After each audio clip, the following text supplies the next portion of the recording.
Oke, baik. Assalamualaikum warahmatullahi wabarakatuh. Oke, teman-teman, di sini saya akan mempresentasikan dan menjelaskan tentang metode SAW atau Simple Additive Weighting dengan studi kasus pemilihan calon penerima beasiswa.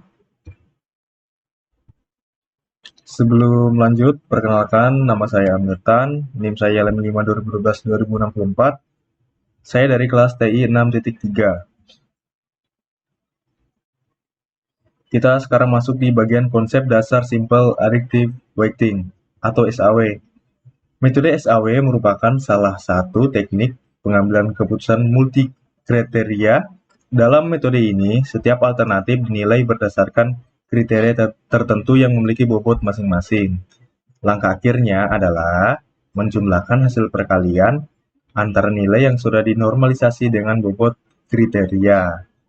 Misalnya, kita ingin memilih calon penerima beasiswa terbaik dari beberapa kandidat.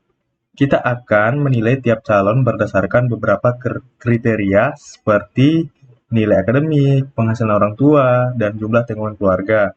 Masing-masing ini akan dinormalisasi, lalu dikalikan dengan bobot tiap kriteria sesuai tingkat kepentingannya. Hasil akhirnya dijumlahkan. Calon dengan nilai tertinggi adalah yang terpilih sebagai penerima beasiswa terbaik. Kita lanjut. Oke, ini adalah diagramnya yang terdiri atas 6 bagian. Yang pertama ada menentukan alternatif dan kriteria.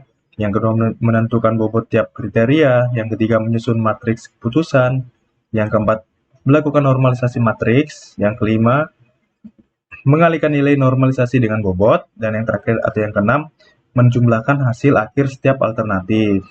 Oke, di sini kita akan mulai dari yang pertama, yaitu menentukan alternatif dan kriteria.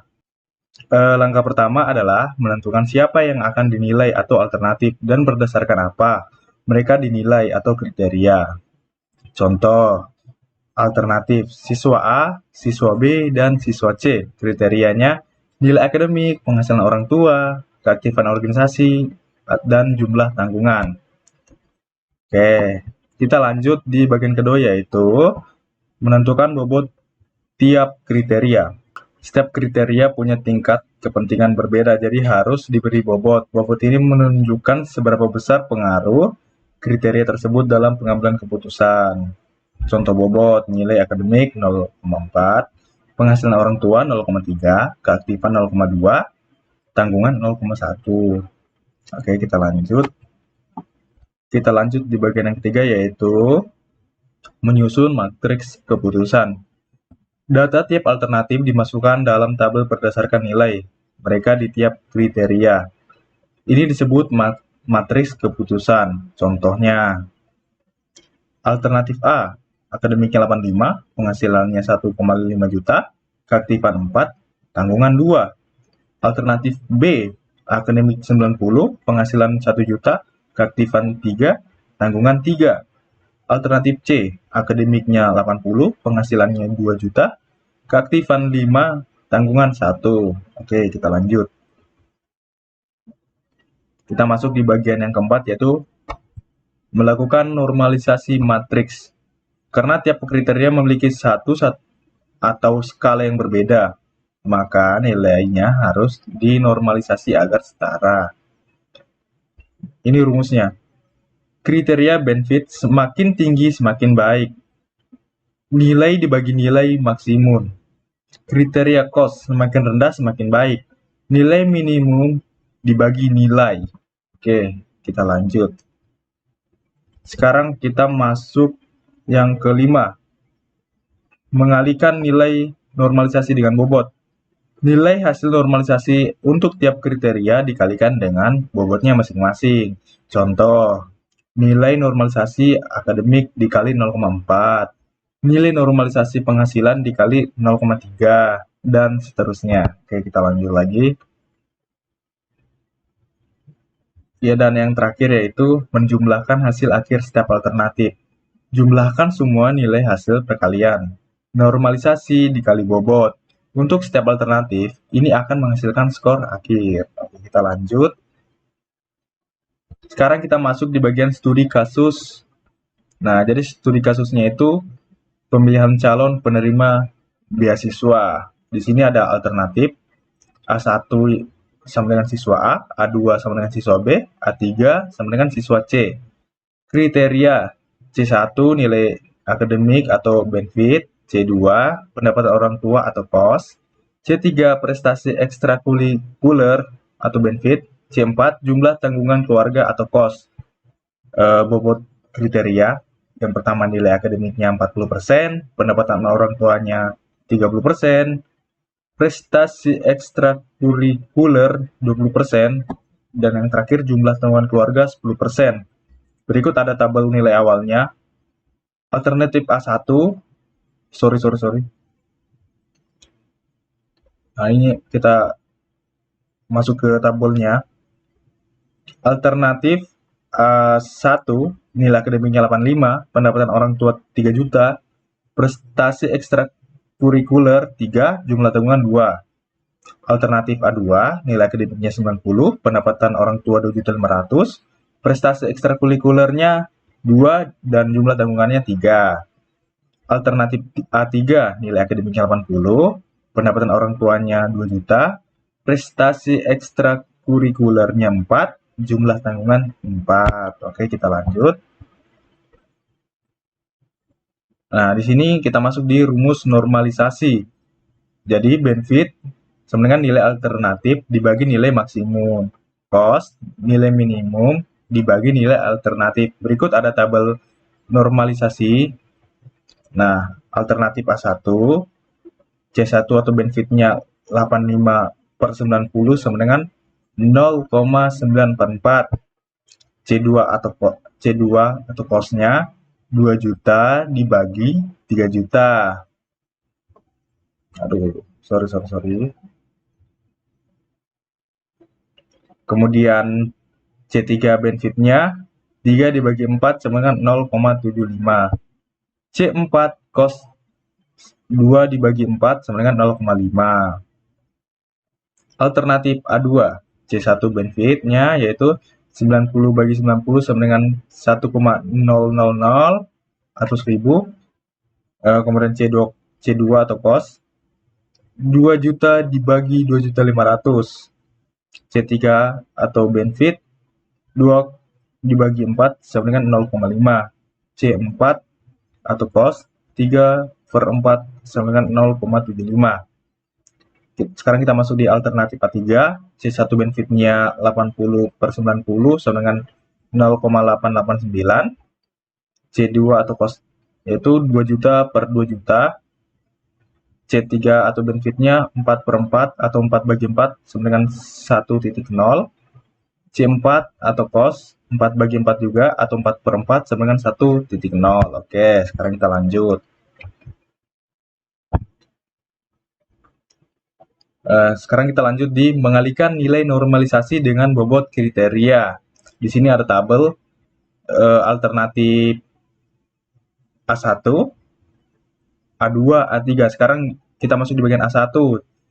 Alternatif A1, C1 0,4 0,944 dikali 0,4 sama dengan 0,3. Kemudian C2-nya atau 0,3-nya jadi 0,667 dikali 0,3 sama dengan 0,2. Sorry, kayaknya ada kesalahan di sini.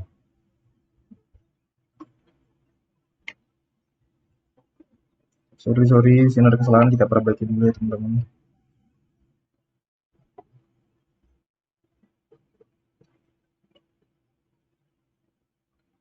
Oke.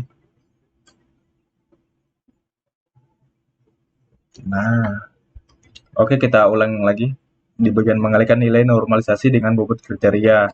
Jadi alternatif A1, C1-nya itu 0,4.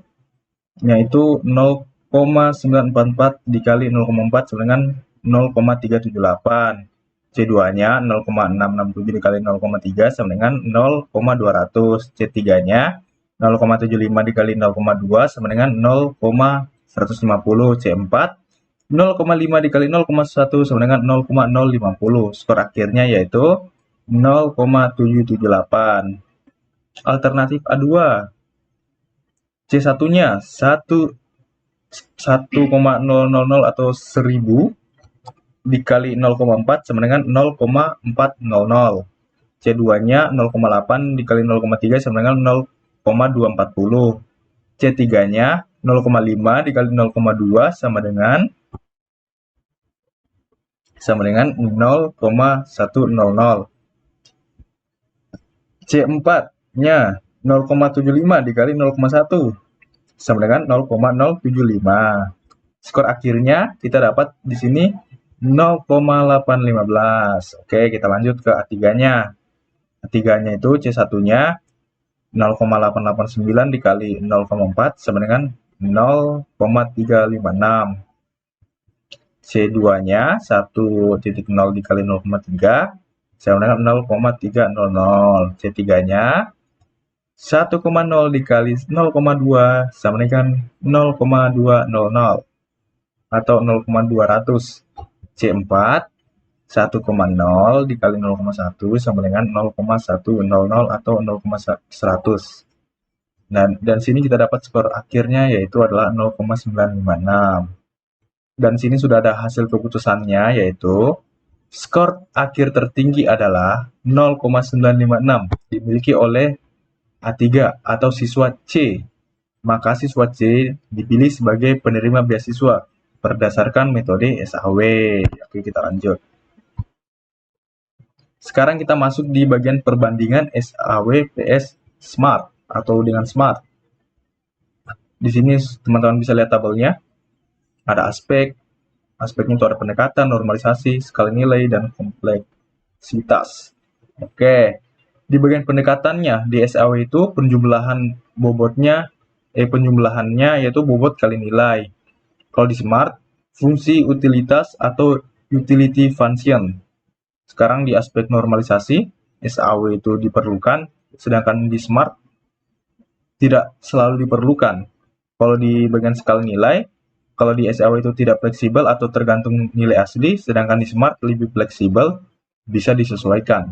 Di kompleksitas, di SAW itu sederhana, sedangkan di Smart lebih kompleks dan fleksibel.